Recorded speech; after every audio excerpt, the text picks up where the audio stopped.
तो hello student, स्वागत करुछि मो channel simple study with student को।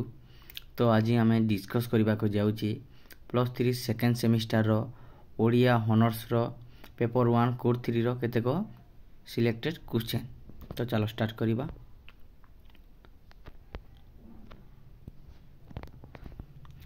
चर्या गीति कौन?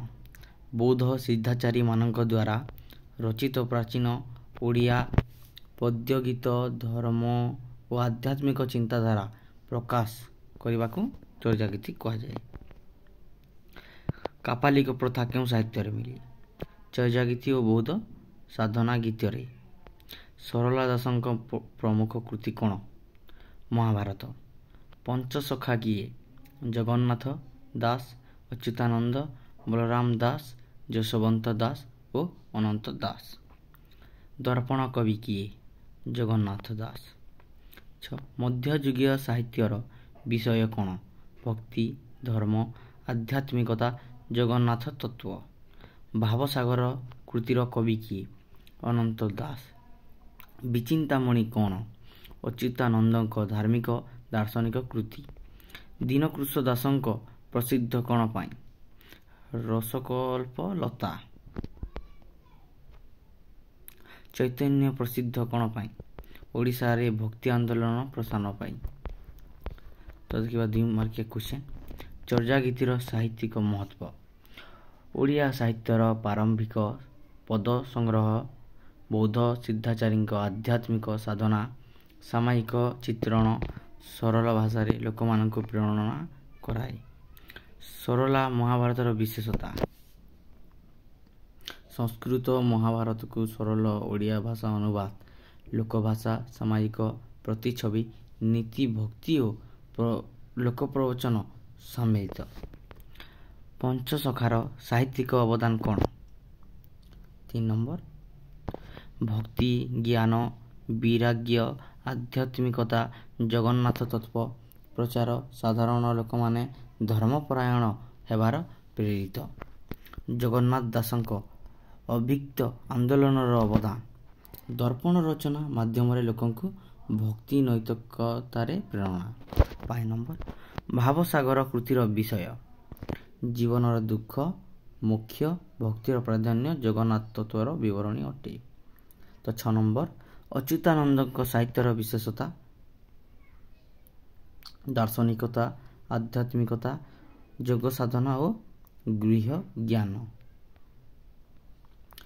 रसकल्पतार सारांश। कृष्ण राधा भक्ति, संगीतमय शैली, भाव विभागर सुंदर समन्वय। 8 नंबर चैतन्य प्रभाव रे साहित्यर परिवर्तन। भक्ति आंदोलन विस्तार, कृष्ण भक्ति, संकीर्तन और प्रेमधारार नुआ परिचय। चैतन्य प्रभाव साहित्यर परिवर्तन अटे। तो 9 नंबर मध्ययुगीय साहित्यर मुख्य धारा कौन? भक्ति साहित्य, पुराण, आध्यात्मिक ग्रंथ, जगन्नाथ तत्वर लोकजीवन मध्ययुग साहित्यर मुख्य धारा अटे। तो देखिबा 5 मार्किया क्वेश्चन। सरला दास महाभारतर साहित्यिक मूल्य कौन? तो देखिबा सरला दास महाभारत ओडिया साहित्यर एक सुनार पर्व भावे ग्रहण करा जायछि। से संस्कृत महाभारत को सरल ओडिया लोकभाषा रे अनुवाद करथिले। केवल अनुवाद नुहे बरंच ओडिया समाजर प्रतिछवि, लोकचरित्र और ग्राम जीवन को काव्य रे मिसाई देइछंती। तांको कृति रे धर्म, नीति, भक्तिभाव, नारी चरित्र, लोकप्रवचन और सामाजिक सचेतनतार समन्वय देखा जाए। भाषा सरल, कथोपकथन शैली और लोकभाषार लागि को अनुकूल, जहाँ साधारण लोकों पाई आसान और सहज अटे। सरला दास महाभारतर मूल्य रे यार सामाजिक, धार्मिक और नीतिमूलक दृष्टिकोण देखा जाए। भक्ति, नीति, सत्य, संविधानर महत्व रे यह ओडिया साहित्य पाई एक मूल्यवान ग्रंथ अटे। सरला दास महाभारतर लोक माने साधारण जीवन रे शिक्षा, कर्म, भक्ति और नीतिर प्रयोग बुझिबारे सहायक। यही कृति सर्वजनीन भाव ओडिया साहित्यर गरिमावान अंश। ତ ଦେଖିବା 2 ନମ୍ବର ପଞ୍ଚସଖାଙ୍କ ଧାର୍ମିକ ସାହିତ୍ୟିକ ଅବଦାନ। ପଞ୍ଚସଖାରେ ଜଗନ୍ନାଥ ଦାସ, ଅନନ୍ତ ଦାସ, ବଳରାମ ଦାସ, ଯଶୋବନ୍ତ ଦାସ ଓ ଅଚ୍ୟୁତାନନ୍ଦ ସାମିଲ ଅଟନ୍ତି। ସେମାନଙ୍କ ସାହିତ୍ୟ ଭକ୍ତି, ନୀତି, ଆଧ୍ୟାତ୍ମିକତା, ଜଗନ୍ନାଥ ତତ୍ତ୍ୱର ସୁନ୍ଦର ସମନ୍ୱୟ ଦେଖାଯାଏ। ଅନନ୍ତ ଦାସଙ୍କ ଭାବସାଗର, ଜଗନ୍ନାଥ ଦାସଙ୍କ ଦର୍ପଣ, ବଳରାମ ଦାସଙ୍କ ଲକ୍ଷ୍ମୀ ପୁରାଣ, ଯଶୋବନ୍ତ ଦାସଙ୍କ ପ୍ରେମ ଭକ୍ତି ଗୁଣ ଓ ଅଚ୍ୟୁତାନନ୍ଦଙ୍କ ବିଚିନ୍ତାମଣି ଏହି ପଞ୍ଚ ସାଧୁମାନଙ୍କ ମୁଖ୍ୟ କୃତି ଅଟେ। ସେମାନଙ୍କର ସାହିତ୍ୟ ଏକ ପ୍ରେରଣା ମାଧ୍ୟମ ଭାବେ ସାଧାରଣ ଲୋକଙ୍କୁ ଧର୍ମପରାୟଣ, ନୈତିକ ଓ ଆଧ୍ୟାତ୍ମିକ ଜୀବନ ଗଢ଼ିବାରେ ପ୍ରେରିତ କରେ। ଲୋକଭାଷାରେ ସୃଜିତ ଏହି କୃତି ଲୋକମାନଙ୍କ ପାଇଁ ସହଜ ଓ ଆକର୍ଷକ ଅଟେ। ପଞ୍ଚସଖା ଧାର୍ମିକ ସାହିତ୍ୟ ସମାଜରେ ସମାନତା, ଭକ୍ତିର ମହତ୍ତ୍ୱ, ନୀତି, ଧର୍ମ ଓ ପ୍ରେମର ସୂତ୍ର ପ୍ରଚାର କରିଛି। ସେମାନଙ୍କର କୃତି ଓଡ଼ିଆ ସାହିତ୍ୟର ଏକ ନିର୍ବିକଳ୍ପ ଧାରା ଅଟେ। ତ ଦେଖିବା 3 ନମ୍ବର ବଳରାମ ଦାସଙ୍କ ଲକ୍ଷ୍ମୀ ପୁରାଣର ସାମୟିକ ସନ୍ଦେଶ। ତ ବଳରାମ ଦାସଙ୍କ ଲକ୍ଷ୍ମୀ ପୁରାଣ ଓଡ଼ିଆ ସାହିତ୍ୟର ଏକ ଗୁରୁତ୍ୱପୂର୍ଣ୍ଣ ସାମୟିକ ଧର୍ମକୃତି ଭାବରେ ପରିଚିତ ଅଟେ। ଏହି କୃତିରେ ସେମାନେ ନାରୀଙ୍କ ସମ୍ମାନ, ସମାଜର ସମାନତା, ନ୍ୟାୟ ଓ ଅନ୍ୟାୟ ଏବଂ ମାନବୀୟ ମୂଲ୍ୟର ସଂରକ୍ଷଣ ପ୍ରସ୍ତୁତ କରିଛନ୍ତି। ଗଳ୍ପରେ ଦେଖାଯାଏ ଯେତେବେଳେ ଲକ୍ଷ୍ମୀ ଅନ୍ୟାୟ ସହି ନ ହୋଇ ଲୋକଙ୍କ ପାଖରେ ନ୍ୟାୟ ପ୍ରତିଷ୍ଠା କରିଥାନ୍ତି। ଲକ୍ଷ୍ମୀ ପୁରାଣ ମାଧ୍ୟମରେ ସମାଜ, ନାରୀ ସଶକ୍ତି, ନୀତି ଓ ସମାନତା ସୂଚିତ ହୁଏ। ନାରୀମାନେ ଗୌରବ, ସ୍ୱାଧୀନତା ଓ ନୀତିରେ ଶିକ୍ଷା ଗ୍ରହଣ କରିବାରେ ପ୍ରେରିତ ହୁଅନ୍ତି। ସମାଜର ନିୟମ ନୀତିରେ ନ୍ୟାୟ ପାଳନ, ଅନ୍ୟାୟ ନିବାରଣ ଏବଂ ସମାଜର ସ୍ୱଭାବ ରକ୍ଷା ଏହି କୃତିର ମୁଖ୍ୟ ଲକ୍ଷ୍ୟ ଅଟେ। ଏହି ପୁରାଣ ଓଡ଼ିଆ ସାହିତ୍ୟ ନାରୀ ସମ୍ମାନ, ସାମାଜିକ ନୀତି ଓ ଧର୍ମୀୟ ଶିକ୍ଷା ଦେବାରେ ଗୁରୁତ୍ୱପୂର୍ଣ୍ଣ ଭୂମିକା ନିର୍ବାହ କରିଛି। ଏହି କୃତି ସମାଜର ଲୋକମାନସକୁ ନିଜ କର୍ମ, ନୀତି ଓ ଧର୍ମ ଦୃଷ୍ଟିକୋଣରେ ଚିନ୍ତିତ କରେ ଏବଂ ସାଧାରଣ ଲୋକଙ୍କୁ ନିଜ ଜୀବନରେ ନୀତି ଓ ନ୍ୟାୟ ପାଳନ ପାଇଁ ପ୍ରେରିତ କରିଥାଏ। ତ ଦେଖିବା 4 ନମ୍ବର 5 ମାର୍କିଆ କ୍ୱେଶ୍ଚନ୍ ଅଚ୍ୟୁତାନନ୍ଦଙ୍କ ସାହିତ୍ୟର ଦାର୍ଶନିକତା। ଅଚ୍ୟୁତାନନ୍ଦ ସାହିତ୍ୟ ଓଡ଼ିଆ ଧାର୍ମିକ ଦାର୍ଶନିକ ପାରମ୍ପରିକତାରେ ଗୁରୁତ୍ୱପୂର୍ଣ୍ଣ ଭୂମିକା ନିର୍ବାହ କରେ। ତାଙ୍କର ଚିନ୍ତାମଣି, ଗୁରୁଭାବ, ସୁନ୍ଦର ଗୀତା ଏବଂ ଅନ୍ୟ କୃତିରେ ଆତ୍ମଜ୍ଞାନ, ମୋକ୍ଷ, କର୍ମ, ଫଳ, ଜୀବ, ବ୍ରହ୍ମ ସମ୍ବନ୍ଧୀୟ ତତ୍ତ୍ୱ ବ୍ୟାଖ୍ୟା କରାଯାଇଛି। ଏହାର ମାଧ୍ୟମରେ ସେ ଲୋକଙ୍କୁ ଧର୍ମ, ନୀତି ଓ ଆଧ୍ୟାତ୍ମିକତାର ପ୍ରବେଶ କରିପାରିବେ। ତାଙ୍କ ରଚନା ସରଳ, ସହଜ ଓ ଗଭୀର ଭାଷାରେ ଲେଖାଯାଇଛି, ଯାହା ସାଧାରଣ ଲୋକଙ୍କ ପାଇଁ ଉପଲବ୍ଧ ଅଟେ। ଅଚ୍ୟୁତାନନ୍ଦଙ୍କ ଦାର୍ଶନିକତାରେ ମୂଲ୍ୟବୋଧ, ଭଗବାନଙ୍କ ସ୍ତୁତି, ଆତ୍ମଜ୍ଞାନ, କର୍ମଫଳ ଓ ସାମାଜିକ ସୁଧାର ସମ୍ମିଳିତ। ସେ ଲୋକଙ୍କୁ ମୋକ୍ଷର ପ୍ରାପ୍ତି ଓ ନୀତିରେ ପରିଚାଳିତ ଜୀବନ ଗଢ଼ିବା ପାଇଁ ପ୍ରେରଣା ଦେଇଥିଲେ। ତାଙ୍କ ସାହିତ୍ୟର ଦାର୍ଶନିକତା ସମାଜର ଲୋକମାନସରେ ଧର୍ମ, ନୀତି ଓ ଆଧ୍ୟାତ୍ମିକ ଚିନ୍ତାଧାରାକୁ ସଜାଗ କରେ। ଏହି କୃତି ସିଦ୍ଧାନ୍ତ ଓ ଶିକ୍ଷାର ଏକ ମୂଲ୍ୟବାନ ଧାରା ଅଟେ। ତ ଦେଖିବା 5 ମାର୍କିଆ କ୍ୱେଶ୍ଚନର 5 ନମ୍ବର ଦୀନକୃଷ୍ଣ ଦାସଙ୍କ ରସକଳ୍ପତାର ବିଶେଷତା।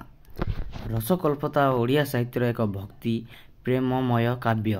ଏହି କୃତିରେ କୃଷ୍ଣ ରାଧାଙ୍କ ଭକ୍ତି, ପ୍ରେମ, ମାଧୁର୍ଯ୍ୟ ଓ ଭକ୍ତିର ସାର୍ଥକତା ସୁନ୍ଦର ଭାବରେ ପ୍ରକାଶିତ ହୋଇଅଛି। ତାଙ୍କ ଭାଷା ସଙ୍ଗୀତମୟ, ରସଭାବର ଭିନ୍ନତାର ସୁନ୍ଦର ସମନ୍ୱୟ, ଲୟ ଦ୍ୱନ୍ଦ୍ୱର ମଧୁରତା ଏହାକୁ ଆଲୌକିକ କରିଛି। ରସକଳ୍ପତାରେ ଭକ୍ତି ଓ ପ୍ରେମର ମିଶ୍ରଣ ସମସ୍ତ ଜନମାନସକୁ ଆନନ୍ଦ ଓ ଆଧ୍ୟାତ୍ମିକ ସନ୍ତୋଷ ଦେଇଥାଏ।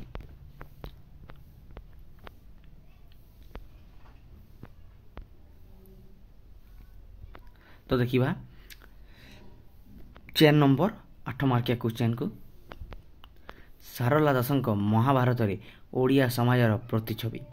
ସାରଳା ଦାସଙ୍କ ମହାଭାରତ ଓଡ଼ିଆ ସାହିତ୍ୟର ଏକ ଅତ୍ୟନ୍ତ ପ୍ରଭାବଶାଳୀ କୃତି ଭାବରେ ଗ୍ରହଣ କରାଯାଇଛି।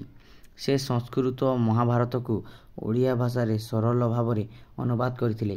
କିନ୍ତୁ କେବଳ ଅନୁବାଦକ ଭାବରେ ନୁହେଁ, ସମାଜର ଜୀବନ, ପ୍ରଥା, ନୀତି, ନାରୀ ପୁରୁଷ ସମ୍ପର୍କ ଗ୍ରାମ ଜୀବନ ଓ ସାମାଜିକ ଚିନ୍ତାଧାରାର ପ୍ରତିଛବିକୁ ଏଥିରେ ଅଙ୍କିତ କରିଛନ୍ତି। ଗ୍ରାମ ଜୀବନର ଚାଷୀ, କୁଲି, ହାତୀ, ଘୋଡ଼ା, ପଣିକିଆ ସବୁର ବିବରଣୀ ଏବଂ ସମାଜର ଦୈନନ୍ଦିନ କାର୍ଯ୍ୟକଳାପକ ସମସ୍ତଙ୍କୁ ଏକ ସମ୍ପୂର୍ଣ୍ଣ ଦୃଶ୍ୟ ଦିଏ। ନାରୀ ଚରିତ୍ରରେ ଦ୍ରୌପଦୀ, କୁନ୍ତୀ ଓ ସୁଭଦ୍ରାଙ୍କ କାର୍ଯ୍ୟ, ଭାବ, ସାହସିକତା ଓ ନୀତି ଓଡ଼ିଆ ପରିପ୍ରେକ୍ଷୀରେ ଉପସ୍ଥାପିତ। ସରଳା ଦାସ ମହାଭାରତର ଲୋକ ପ୍ରବଚନ ଓ ସାମାଜିକ ନୀତି ସୂଚନା ମଧ୍ୟ ଦେଖାଯାଏ। ଯାହା କଲେ କର୍ମ ସେହି ପାଇବ ଫଳ ପରି ନୀତିର ମାଧ୍ୟମରେ ସେ ନିଜର ସମାଜର ଲୋକଙ୍କୁ ନୀତି, ଧର୍ମ ଓ ଭକ୍ତି ପ୍ରାଧାନ୍ୟ ବିଷୟରେ ଶିକ୍ଷା ଦେଇଥିଲେ। ସାରଳାଙ୍କ ମହାଭାରତ ଏକ ସମ୍ପୂର୍ଣ୍ଣ ଲୋକପ୍ରିୟ ଗ୍ରନ୍ଥ ଭାବେ ଓଡ଼ିଆ ସମାଜର ଜୀବନ, ଭାବନା, ଧର୍ମ ଓ ସାମାଜିକ ଚିନ୍ତାଧାରାର ଏକ ସୂଚନାର ମାଧ୍ୟମ ଅଟେ। ତ ଦେଖିବା 8 ମାର୍କିଆ କୋଶ୍ଚିନ୍ର 2 ନମ୍ବର। ପଞ୍ଚସଖା ସାହିତ୍ୟର ମୂଳ ଭାବ। ପଞ୍ଚସଖା କହିଲେ ଜଗନ୍ନାଥ ଦାସ, ଅନନ୍ତ ଦାସ, ବଳରାମ ଦାସ, ଯଶୋବନ୍ତ ଦାସ ଓ ଅଚ୍ୟୁତାନନ୍ଦ। ସାହିତ୍ୟର ଓଡ଼ିଆ ଭକ୍ତି ସାହିତ୍ୟର ଗୁରୁତ୍ୱପୂର୍ଣ୍ଣ ଅବଦାନ ରଖିଛନ୍ତି। ସେମାନଙ୍କର କବିତା, ପଦ୍ୟ ଓ ଗ୍ରନ୍ଥର ଭକ୍ତି, ପ୍ରେମ, ସାମାଜିକ ସମାନତା, ନୀତି ଓ ସହଜରେ ଭାଷାର ମିଳନ ଦେଖାଯାଏ। ସେମାନେ ଭଗବାନଙ୍କୁ ପ୍ରେମ, ଭକ୍ତି ଓ ନିଷ୍ଠାର ଗୀତ, ପଦ୍ୟ ଓ କାହାଣୀ ମାଧ୍ୟମରେ ପ୍ରଚାର କରିଥିଲେ। ସମାଜର ଜାତି ପାତିକୁ ଭେଦକୁ ଅନୁକୂଳ କରି ଲୋକଙ୍କୁ ସମାନତା ଓ ସମ୍ମାନର ପାଠ ଦେଇଥିଲେ। ତାଙ୍କ ସାହିତ୍ୟର ମୂଳ ଭାବ ହେଉଛି ଲୋକମାନଙ୍କୁ ସତ୍ୟ, ଧର୍ମ, ପ୍ରେମ ଓ ଭକ୍ତିରେ ପ୍ରେରିତ କରିବା।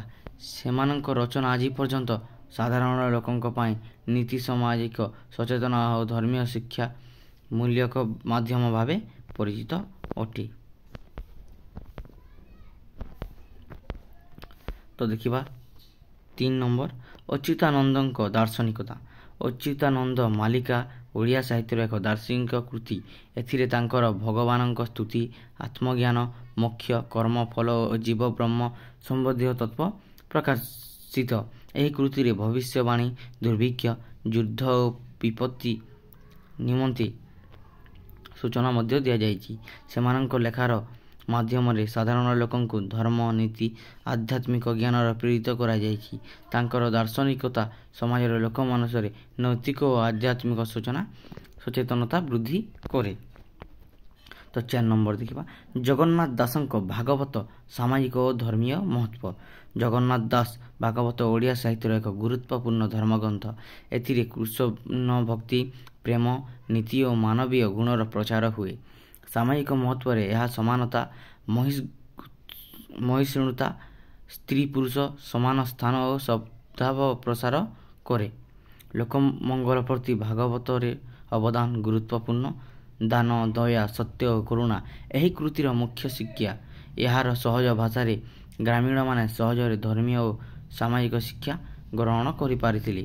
ଭାଗବତକୁ ଓଡ଼ିଆ ସମାଜର ଧର୍ମଗ୍ରନ୍ଥ ଭାବରେ ସ୍ୱୀକାର କରାଯାଇଛି, ଯାହା ସମାଜରେ ପ୍ରେମ, ଭକ୍ତି ଓ ନୀତିର ନୂଆ ଧାରା ସୃଷ୍ଟି କରିଛି। ତ ପିଲାମାନେ, ଏହା ଥିଲା ତୁମର +3 ସେକେଣ୍ଡ ସେମିଷ୍ଟାରର ଓଡ଼ିଆ ଅନର୍ସ ପେପରର 1 କୋର୍ 3 ଯାହା ଡିସ୍କସ୍ କରାଯାଇଅଛି।